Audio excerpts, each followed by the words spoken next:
We're lucky enough to have some amazing insights from a leading neuroscientist to guide us. It's like getting a backstage pass into how they view the brain. In the brain, billions of neurons communicating with each other through a complex network of axons, dendrites, and synapses. Okay, so walk us through that. How do these neurons actually talk to each other? What's the communication style in this bustling brain city of ours? Imagine those busy city streets, cars zipping around, carrying messages from one place to another. Those are like the electrical signals traveling down a neuron's axon. Okay, I'm with you. So the axon is like the highway. And at the end of that highway, you have these little bridges to other streets, or in this case, other neurons. Those are the synapses. So the synapse is where the message gets passed from one neuron to the next. You got it. But here's the thing. The message doesn't just jump across the bridge. It needs a special delivery system, and that's where neurotransmitters come in. Uh-huh. The couriers. Like those little scooters weaving through traffic. Perfect analogy. And one of the most fascinating neurotransmitters is serotonin. I've heard it's involved in mood, sleep, even digestion. What's the deal with serotonin being such a multitasker? It all comes down to the specific receptors it interacts with throughout the brain. Think of it like a key fitting into different locks, each lock triggering a different action. So depending on which lock serotonin unlocks, it can influence a wide range of functions. It's like a master key to different parts of our mental experience. Exactly. And that's just one example of how intricate and interconnected everything is in the brain. It's mind-blowing. So let's talk brain regions. What are some of the key players this expert focuses on? One area that plays a huge role in how we understand ourselves is the prefrontal cortex, particularly the left side. Prefrontal cortex, that's like the executive suite, right? Yeah. Making decisions, planning, thinking ahead. Exactly. And the left prefrontal cortex seems particularly involved in our sense of self, our ego, our understanding of who we are as individuals. Interesting. And I remember reading something about the left and right hemispheres of the brain having different roles to play. How does that factor in? This expert has a really intriguing take on that. They suggest that while the left prefrontal cortex is all about me, myself, and I, the right hemisphere takes a much broader view. So the left is all about the details, and the right is seeing the bigger picture. Exactly. And in a healthy brain, they work together beautifully.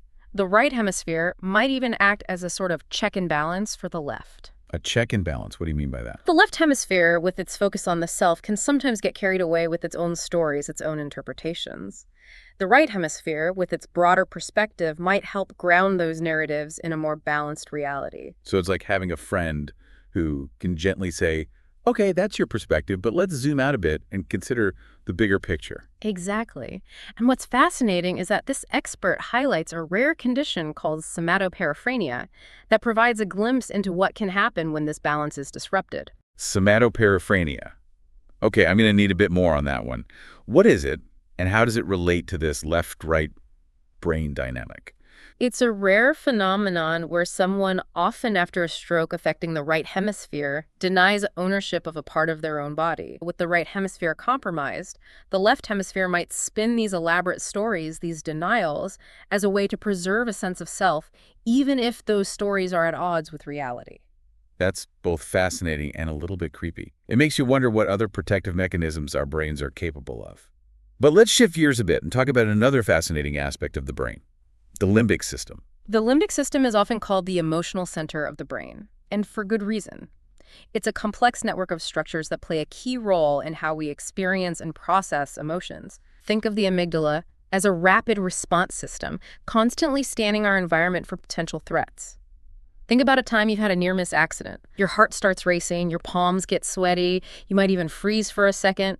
That's the amygdala kicking into gear. So it's that feeling that helps us react quickly in those situations. Exactly, and it's a vital part of our survival mechanism. But what's important to remember is that the amygdala doesn't act alone. It works in concert with other parts of the brain, including the prefrontal cortex, which we talked about earlier, to evaluate the situation and decide on the best course of action. So it's like a relay race with the amygdala passing the baton to the prefrontal cortex to make a more informed decision. Exactly. And in a healthy brain, there's a constant back and forth, a dialogue between these regions. But when it comes to things like anxiety, a different area of the brain comes into play, the bed nucleus of the stria terminalis. The bed nucleus of the stria terminalis. I'll say that 3 times fast. But seriously, what's the difference between how the amygdala processes fear and this other area's role in anxiety? Well, the amygdala is about immediate threats, that tiger jumping out from behind a tree. The bed nucleus of the stria terminalis is more involved in processing potential future threats, anticipating danger, and maintaining a state of vigilance.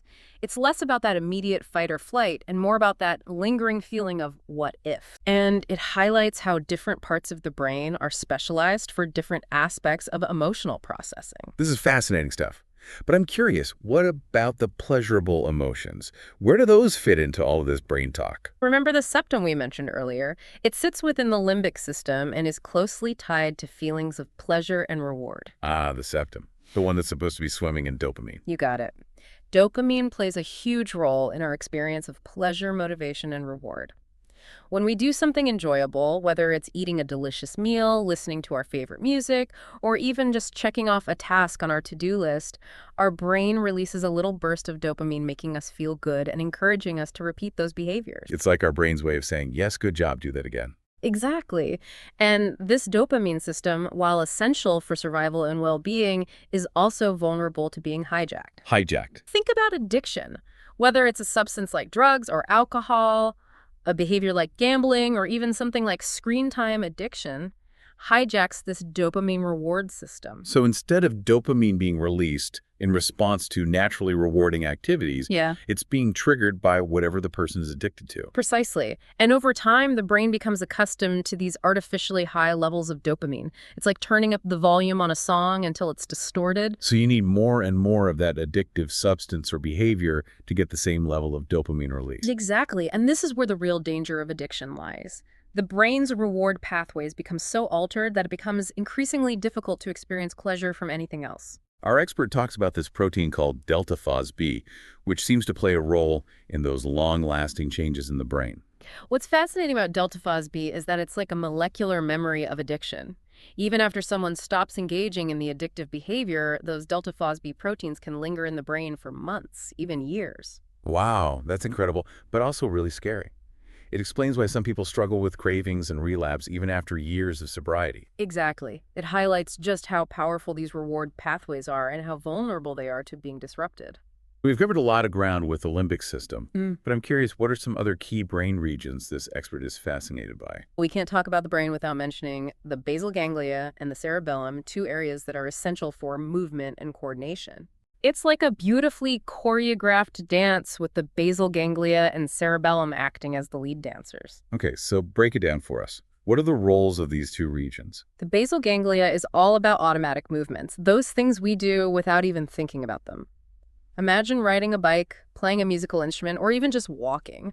These are all activities that rely heavily on the basal ganglia. So it's the part of our brain that allows us to multitask, to not have to consciously think about every single step in those complex movements. Exactly. And it does this through a type of memory called procedural memory, which is essentially muscle memory.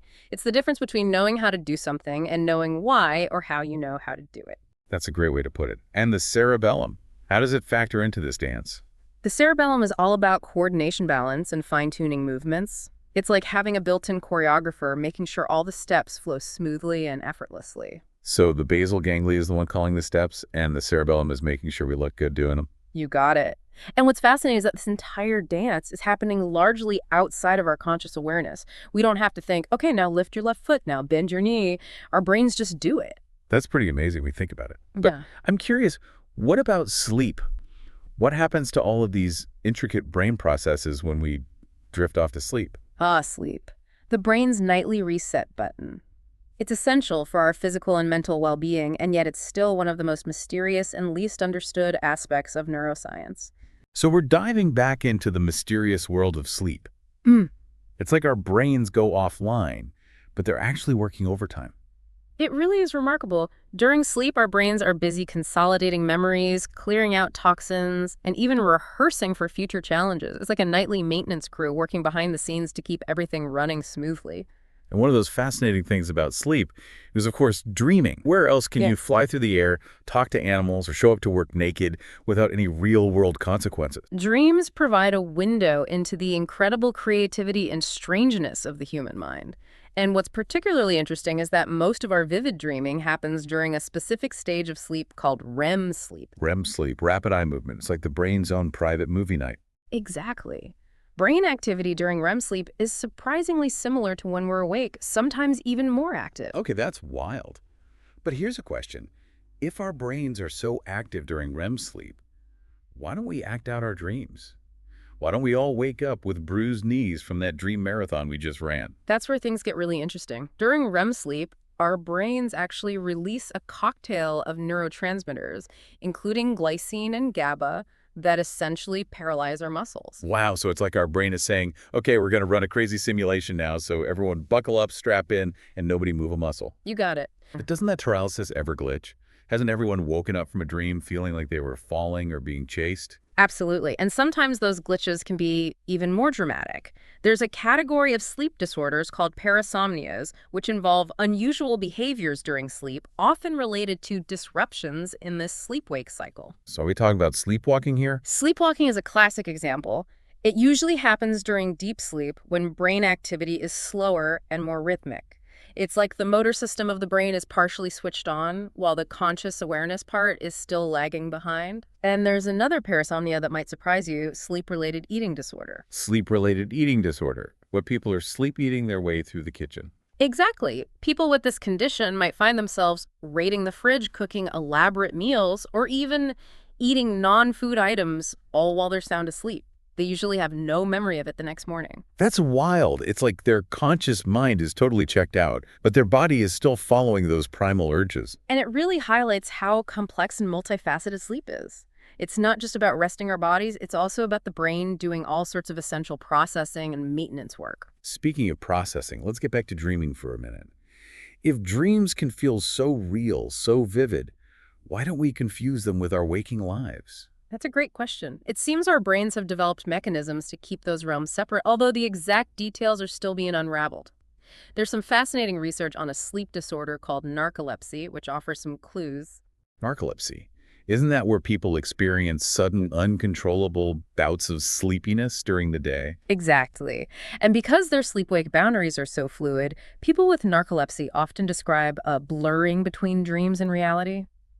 They might have difficulty distinguishing if something happened in a dream or in real life. So their internal dream sensor is a little bit wonky. In a way, yes. Their experience suggests that the brain has specific circuits that get activated during dreaming, and when these circuits are functioning, typically they create a clear distinction between the dream world and waking life. This expert also talks about this really trippy phenomenon called double dreaming. What's up with that? Have you ever had the experience of remembering a forgotten dream within another dream? Like you're watching a dream within a dream. Oh, like dream déjà vu. Exactly. It's that eerie feeling of recalling a past dream you hadn't thought about in ages, all while immersed in another dream experience. Our experts suggest that during dreaming, our brains are more primed to access dream-related memories and circuits. It's like those memories become more readily available for our dreaming minds to play with. Okay, so that explains the how behind double dreaming, but what about the why?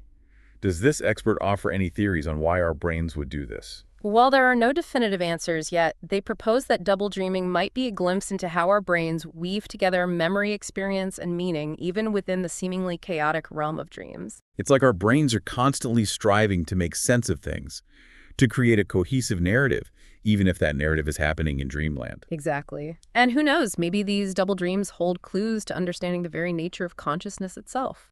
Wow, this has really opened my eyes, or maybe I should say my mind. It's amazing to think about all the incredible things our brains are doing every second of every day, whether we're awake or sound asleep. It's a humbling reminder of how much we still don't know about this incredible organ. But with each new discovery, we gain a deeper appreciation for the complexity and wonder of the brain, and ultimately of ourselves. Absolutely.